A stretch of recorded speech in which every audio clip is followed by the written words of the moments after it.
শুক্রবারের দিন স্ত্রীর সাথে গন্ডগোল লাগে বাড়ির, ওই রাগ ধারি আছে ওই জুম্মাদ মুয়াজ্জিনের উপর। হ্যাঁ, কত ঘন্টা কাটবে? 47 বছর হলে আমি ইমামতি করি, 47 বছর হলে আমি ইমামতি করি।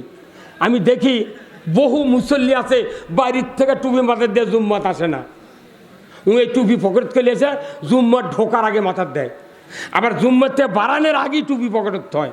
কারণ এই বইয়ের সামনে টুপি মাথার দেওয়া যাবার চায় না। কারণ কি, টুপি মাথার যদি বাড়ির থেকে আসে বাড়ির যায়, তাহলে বউ কবি তুমি না মুন্সি হবার চাইলে আমার পেটও গে, ওই বউকে পিটপি নামাজও করি। আচ্ছা আপনি কোন তো ইউনিয়ন মেম্বারের সাথে ওয়ার্ডের মেম্বারের সাথে মানুষ কৃষক ভালোবাসা তৈরি করে জানেন? খালি ওই পায়খানার পাট নেওয়ার জন্য। আর চেয়ারম্যানের সাথে মিল দেয় কৃষক জানেন? যদি বিচার আদার ইটুটি কোনো দরবারতে কেসত পরে, বিভিন্ন দরবারতে অকারেন্স করে, তাহলে চেয়ারম্যান ওর পক্ষে থাকলে কেউ আর ওর উপর মাথা মেরে পারবে না।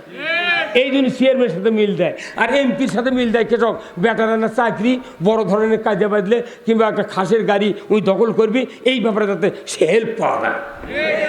এই কারণে খালি চেয়ারম্যান মেম্বার আর এমপির সাথে ভালোবাসেন। আর রসুল বলছেন নিজের স্ত্রীকে ভালোবাসতে হবে এমপির চেয়ে বেশি, চেয়ারম্যানের চেয়ে বেশি, মেম্বারের চেয়ে বেশি। কারণ কারো স্ত্রী যদি বলে আল্লাহ আমার স্বামীটা উত্তম স্বামী, আমার মতো উত্তম স্বামী আর কাউরো নাই, একবার যদি বলে জীবনে, আমার রসুল বলছেন স্বামীটা যদি মোত্তাকি হয় নির্ঘাত স্বামী জান্নাতি।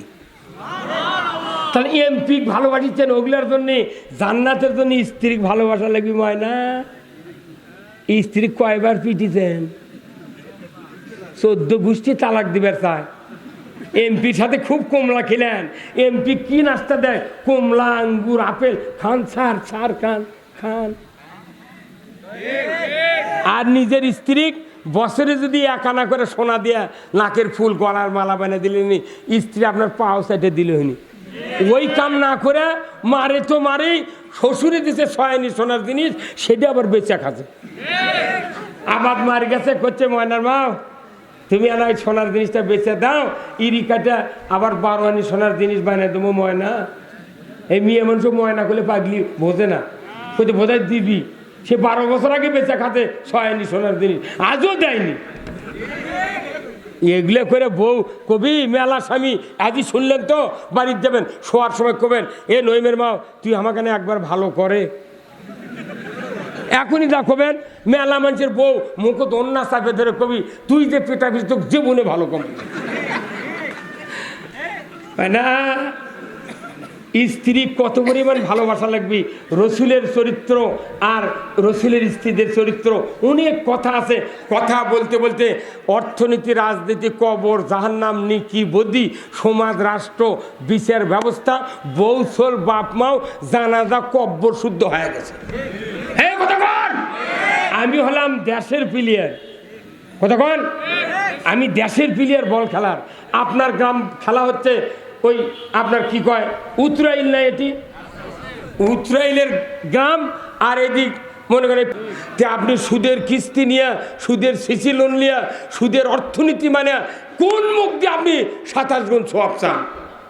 আবার শুক্রবারে নামাজ পড়লেন 2 রাকাত, যতগুলো মুসল্লি মসজিদে যায় তারই ভেতরে 10 আনা মুসল্লি খালি জুম্মার নামাজ পড়ে,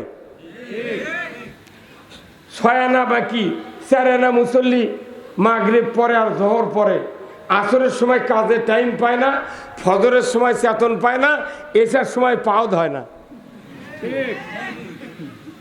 এগুলা মুসল্লির জন্য 27 গুণ সওয়াব। হ্যাঁ আপনি একলা মসজিদে যা তাহাজ্জুদ পড়ছেন, জিকির করছেন, আর আপনার 2-3টা বেটা বাড়ির মোবাইল টিপতে টিপতে সারা রাত পুয়ে দিয়ে ফজরে আজান দিলে ঘুমাচ্ছে, কইতে বাহ আমার ছেলেরা খুব ভালো।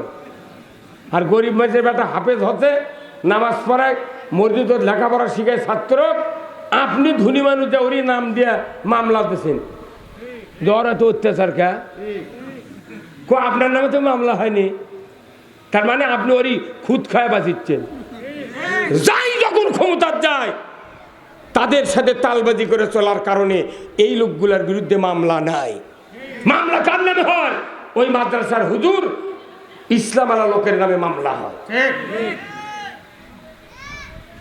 আমরা আপনাদেরকে বলতে চাই, রাসূলুল্লাহ সাল্লাল্লাহু আলাইহি সাল্লাম মসজিদে নববীর থেকে কোরআনের আইন চালু করছেন। আর আমার দেশের মসজিদগুলির বারান্দাত লেখা আছে এই মসজিদে দুনিয়াবি কথা বলা নিষেধ। এই হুজুর কথা কোন না, বহু মসজিদে লেখা আছে দুনিয়াবি কথা বলা নিষেধ। এই বুদ্ধি দিল কে? নবী মসজিদের থেকে দুনিয়া চালাচ্ছে, সুদ হারাম করছে, পর্দা ফরজ করছে, চোরের হাত কাটার আইন কায়েম করছে। আর বাংলাদেশের মসজিদে লেখা আছে দুনিয়াবি কথা বলা। আবার মেলা মসজিদের মোতাল্লি আছে, কমিটির লোক আছে, ইমামও আসল কথা খবর দেয় না। ইমাম যখন কোরআনের কথা বলে তখন মোতাল্লি কেশিয়ার ওই সামনে বসে থেকে কয় তখন ইমাম চিন্তা করছে এটা তো মোতাল্লির গলার আওয়াজ। তখন ওই দিক তাকাচ্ছে, তখন চোখ দিয়ে করছে এই কি করছো? ওই এমপির খুদ খায়াব আছে। তার মানে কি? দুশ্মন, ইসলামের দুশ্মন মসজিদগুলি দখল করেছে। 5টি গুণ যাদের আছে তারা মসজিদের মুতাল্লি, কেশিয়ার, ম্যানেজিং কমিটির সদস্য হতে পারবে, নচেৎ তোমরা ডিসকোয়ালিফাইড। 5টি গুণ ইমামতি করবেন, কিন্তু এইগুলি কথা মসজিদে বলবেন না, আপনার চাকরিও স্থায়ী হবে না। জান, গত সরকার যত মসজিদ করেছে প্রত্যেকটা মসজিদের ইমামকে টালি করা হয়েছে। ভাই, আপনি তো ভাইবা দিচ্ছেন ইমামতি করবেন, আপনার দাদা কোন দল করত? আপনার বাপ কোন দল করে? দলের পরিচয় নিয়ে তুমি ইমামতি দাও। তার মানে কোরআনের পক্ষে কারা কথা কয় কারা কয় না ওদের জানা আছে। একসাথে ঠিক করলে কি হয়? হ্যাঁ, ঠিক। যতদিন মডেল মসজিদ হয়নি ততদিন বোধহয় আমাকে দেশের নামাজ হয়নি। নামাজ হয়েছে কিনা? যতদিন আলু ভর্তা প্রাইমারি বানাবের শেখায়নি ততদিন বোধহয় আমরা আলু ভর্তা খাইনি। হ্যাঁ কি? বাসর সজ্জার বিছনা ফেলার লাগবি প্রাইমারি ছাত্রী করে শিখেছে। একদিনকে মনে হয় বাসর সজ্জা নতুন করে হচ্ছে, ব্যাঙ্গে লাফান শিখাচ্ছে, সাইকেল চালান শিখাচ্ছে। এত নেতৃত্ব দিলুক পালালুকা। আমরা দ্বিধাহীন কণ্ঠে বলতে চাই, এই বাংলাদেশ 5ই আগস্টের পর আল্লাহ তাআলা রহমত দিয়া ছাত্রদের আন্দোলনে অন্ধকার দূরীভূত করে দিয়া সোনার সূর্য জাগিয়ে দিয়েছে। আমরা এদেশে কোরআনের পার্লামেন্ট কায়েম করতে চাই। কোন আইনে বাংলাদেশে 53 বছর ধরে শান্তি দিতে পারে না। একমাত্র শান্তি আছে কোরআন দিয়া। এই কোরআনের আইন বাংলাদেশে চলুক। আপনারা কারা কারা চান দুহাত তুলে আল্লাহকে দেখান। লিল্লাহে তাকবীর, নারাই তাকবীর। আল কোরআনের আলো সংসদে আলো, দুনিয়ার মুসলিম, বাংলার মুসলিম, বগুড়ার মুসলিম, সান্তাহারের মুসলিম, দুগাছির মুসলিম, আমার নেতা তোমার নেতা। লিল্লাহে তাকবীর। এই হুজুর হাত তোলেন না, আপনি ওই মোতাল্লিদি বসে আছে নাকি? চাকরি দিয়ে চলে আমার বাড়িতে পালমো আপনার। আপনি যদি ইমাম কোরআনের পক্ষে না থাকে আপনার ইমামতিটা সারেনার লাভ নাই। আপনি যদি কোরআন কায়েমের পক্ষে না থাকে আপনার মৌলভীগিরির সারেনার দাম না। কিসের ইমাম আপনি? কিসের আলেম? আজকে আলিমরা যদি ঐক্যবদ্ধ হয় আমার দেশে আগামী দিনে ইসলাম বিজয় হবে। আজকে বাংলাদেশ 92% ইমানদারের দেশে ইসলামের কথা বলা এখনো যাবে না, এখনো যাবে না।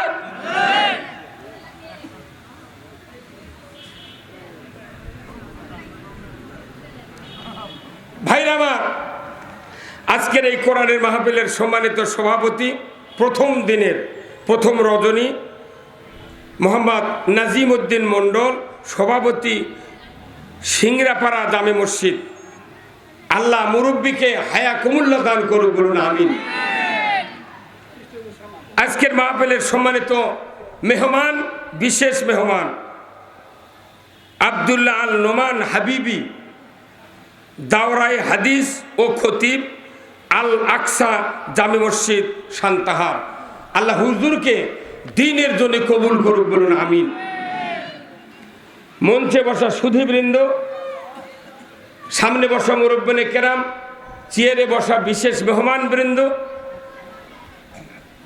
মসজিদের ইমাম, মুয়াজ্জিন, মুক্তাদি সহ বিভিন্ন রাজনৈতিক দলের নেতৃবৃন্দ, প্রাইমারি, মাদ্রাসা, হাই স্কুল, কলেজের শিক্ষক মহোদয়গণ, ছাত্র ভাইয়েরা, ব্যবসায়ী ভাইয়েরা, পর্দার অন্তরালে হাজারো মা বোনেরা, কচি কাচারা এবং আজকের এই মাহফিলের ইন্তেজামিয়া কমিটি বর্গ সহ প্রচার মিডিয়ার সম্মানিত মাইকালা এবং ভিডিওম্যান ভাইয়েরা, সবার প্রতি আমার আর একবার সালাম। আসসালামু আলাইকুম ওয়া রাহমাতুল্লাহি ওয়া বারাকাতুহু। কেমন আছেন আপনারা? আছি ভাই, আপনাদের দোয়ায়, আল্লাহর রহমতে আলহামদুলিল্লাহ আল্লাহ সুস্থ রেখেছেন। আমি কিছু সময় আপনাদেরকে কথা বলবো। সেই কথাটা হলো যে রসুলের চেয়ে চরিত্রবান লোক কি আমরা? হ্যাঁ, একটা পশমের যোগ্য হব আমরা? হ্যাঁ, তাহলে রসুল এই পৃথিবীতে কোরআন পালেন আজ থেকে 1500 বছর আগে গারে হিরাত জাবালে নূর পর্বতের জমিন থেকে 2500 ফিট উঁচুতে এই কোরআন নাযিল হচ্ছে। হাজী সাহেব দেখে যাচ্ছেন কি, দেখেন নে? 2500 ফিট উঁচুতে কোরআন নাযিল হলো। সেই কোরআন আমাদের কাছে এখন মওজুদ। এই কোরআনে 1 নম্বর আয়াত কোনটি বলেন তো? যখন নাযিল হয়েছে 1 নম্বর আয়াত, ইকরা বিইসমি রাব্বিকাল্লাযী খলাক, এটা হচ্ছে 1 নম্বর আয়াত। আর শেষ নম্বর আয়াত কোনটা? যার পর আর কোরআন নাযিল হয়নি। হুজুর কোন কোন ওর পর আর কোরআন নাযিল হয়নি, সে আয়াতের কথা কোন? সে আয়াত শোনেন, আল্লাহ বলছেন শেষ আয়াত, আল ইয়াউমা আকমালতু লাকুম দীনাকুম ওয়া আতমামতু আলাইকুম নি'মাতি ওয়া রাদিতু লাকুমুল ইসলাম দীনা। 1 নম্বর আয়াত পড়ো মুহাম্মদ সৃষ্টিকর্তা রবের নামে। শেষ নম্বর আয়াত, এরপরে এই আয়াতটা নাযিল হয়েছে বিদায় হজের একবারে বক্তব্য রসুল দিয়েছিলেন 23 মিনিট মসজিদে নোমেরার সামনে আরাফাতের ময়দানে। তখন রসুলের দাঁড়ায় ছিল 1.25 লক্ষ সাহাবী দণ্ডায়মান। তারই সামনে এই কোরআনের এই আয়াত সর্বশেষে নাযিল হচ্ছে।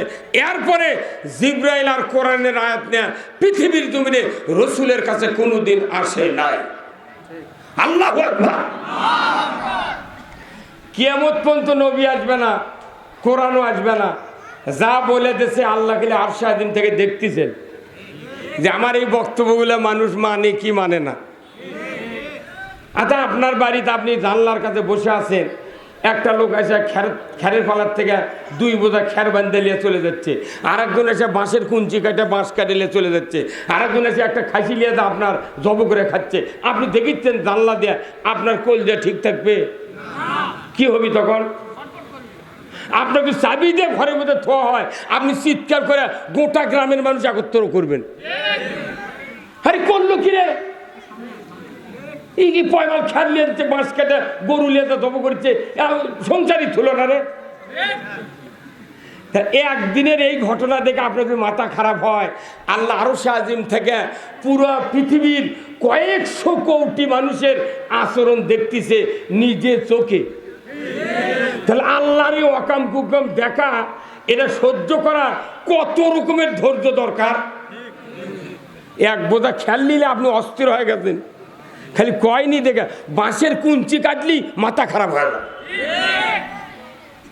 আল্লাহ সব দেখতেছে, আপনার অন্তর দেখতেছে, কাজ দেখতেছে, কথা দেখতেছে, আপনার অর্থনীতি, রাজনীতি, আপনার বক্তৃতা, আপনার ইমামতি, আপনার বক্তব্য, আপনার চলন ফেরন, ব্যবসা বাণিজ্য, সব দেখার মালিককে। সিসি ক্যামেরা লাগে আল্লাহর দেখতে? সিসি ক্যামেরা লাগে না, আল্লাহ অবিকল দিব্যি চোখে দেখে। যেরকম একটা প্লেটের ভেতরে মাছ ভর্তা, আলু ভর্তা, ডাল ভর্তা, এরপরে মাছ ভাজি, ডিম ভাজি, তরকারি, গোশত, পুঁইয়ের শাক, এই সব যদি একটা প্লেটের দিয়ে আমাদের সামনে ভাত সহ দেয়, এক পলকে আমরা সব একবারে দেখতে পারবো কি আছে দেখা যাচ্ছে কতক্ষণ। তাহলে আপনার যদি অ্যালার্জি থাকে আর ওটি যদি পুঁই শাক আর হাঁসের গোস্তর তরকারি দেয়, আপনি তখনই কবেন ভাই এই পুঁই শাক আর হাঁসের গোস্ত নিয়ে চলে যাও। কে না, তো আমার অ্যালার্জি আছে, হাঁপানি আছে, এরা খালি আমি মর্ম। তখনই আপনি ওই হোটেলের বয় কিংবা আপনার স্ত্রী বলিচ্ছেন নইমের মাও এই